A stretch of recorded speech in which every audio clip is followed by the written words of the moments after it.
TDS return file करते समय एक बड़ा क्वेश्चन ये आता है कि कौन सा फॉर्म यूज करें। ऐसे 7 टाइप्स के फॉर्म को कवर कर रहे हैं। नंबर 1 कि आपने सैलरी पे टीडीएस काटा है तो आपको रिटर्न फाइल करने के लिए फॉर्म 24Q यूज करना है। Number 2 other than salary like rent, interest, professional और टेक्निकल फीस का पेमेंट, कॉन्ट्रैक्टर को पेमेंट, इसके अलावा भी बहुत सारी लिस्ट है अदर देन सैलरी की, जिसमें कि आपको रिटर्न के लिए 26Q सबमिट करना है। यदि एनआरआई है या फॉरेन कंपनी है, सैलरी को छोड़कर इसको कोई पेमेंट किया जाता है तो रिटर्न के लिए आपको फॉर्म 27Q यूज करना है। और यदि कोई टीसीएस वगैरह कलेक्ट किया हुआ है, जैसे कार की सेल हो गई, टिम्बर सेल हो गया या सेल ऑफ स्क्रैप हो गया, ऐसे केस में रिटर्न फाइल करने के लिए आपको फॉर्म 27EQ यूज करना है।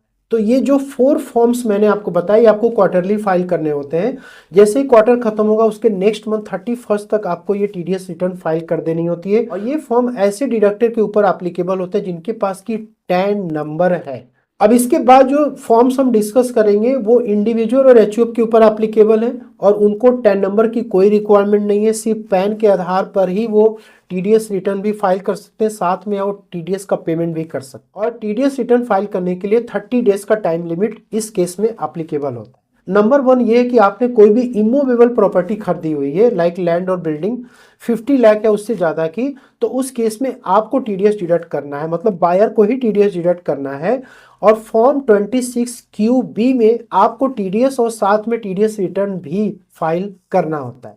नेक्स्ट ये है कि आप यदि इंडिविजुअल या एचयूएफ हो, आपने रेंट का पेमेंट किया हुआ 50,000 रुपीज से ज्यादा का, तो आपको टीडीएस डिडक्ट करना है। और फॉर्म 26QC में आपको टीडीएस भी डिपॉजिट करना है इसी में, और साथ में टीडीएस रिटर्न भी फाइल करना। और नेक्स्ट है किसी रेजिडेंट, कॉन्ट्रैक्टर या फिर प्रोफेशनल को कोई इंडिविजुअल और एचयूएफ जिसके ऊपर ऑडिट एप्लीकेबल नहीं है, वो यदि पेमेंट करता है तो ऐसे केस में इंडिविजुअल और एचयूएफ को ही टीडीएस जो है डिडक्ट करना होता है। फॉर्म 26QD में आपको टीडीएस और साथ में टीडीएस रिटर्न दोनों ही इसी फॉर्म में आपको कंप्लीट करना होता है। तो ये होते हैं ट्रांजैक्शन बेस्ड टीडीएस रिटर्न कम चालान स्टेटमेंट फॉर्म, जिसमें कि जब भी ट्रांजैक्शन होगा तो उसके नेक्स्ट मंथ यानी 30 डेज के अंदर ही आपको टीडीएस रिटर्न फाइल करना होता है। तो होप कि आपको टीडीएस में कौन कौन से फॉर्म्स आपको यूज होते हैं। वीडियो पसंद आए तो इसे लाइक शेयर जरूर करें। Thank you so much.